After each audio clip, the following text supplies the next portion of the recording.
And St. Jerome is a character. St. Jerome is a saint who never saw a battle or conflict he didn't like. He was willing to go there. He always ready to mix it up with anybody. And even his letters to Augustine, you see sometimes dripping with sarcasm. He'll say, well, you know, I'm just a humble priest, and of course you're the great bishop of Hippo, and so on. He was quite a character. When he was in Rome, when Jerome was in Rome, he was secretary to the Pope. And again, he was holy, but again, he had an irascible nature. And he could be very combative and sarcastic. So there were a number of wealthy Roman women who had come to him for spiritual direction. And there were these two priests in Rome who were fame, and they made comments to imply that his relationships with these women was inappropriate. St. Jerome hears about it. He goes into the pulpit, and he blasts these two men, and he says, among other things, if they would put sacks over their heads and keep their mouths shut, people might mistake them for being both handsome and intelligent. Wow, those are some strong words. Now, does this sound like something that comes from the mouth of a saint? No. No, hardly. So what he does, he goes to Bethlehem, founds a monastery there, and this is where he learns Hebrew, and then he's instructed by the Pope to translate the Bible into the Latin that people could read, called the Vulgate, which he does. So he is the greatest biblical scholar of antiquity.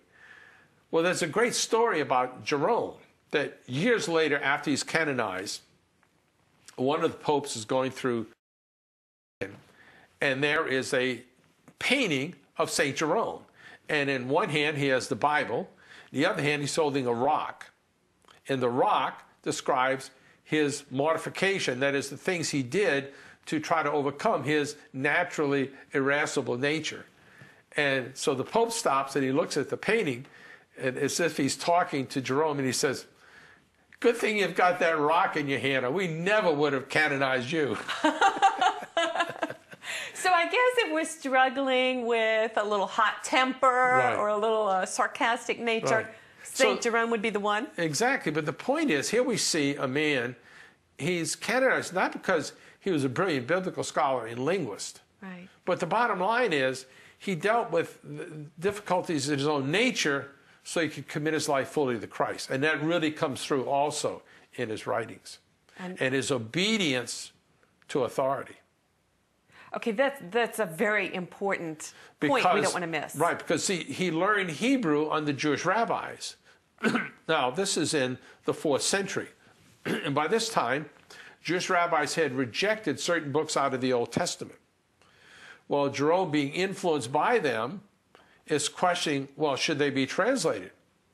So he writes to the Pope, who's not a biblical scholar, who does not know Hebrew, and the Pope says, absolutely.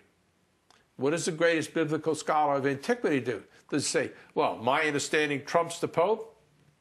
He translated all of those books. He was obedient.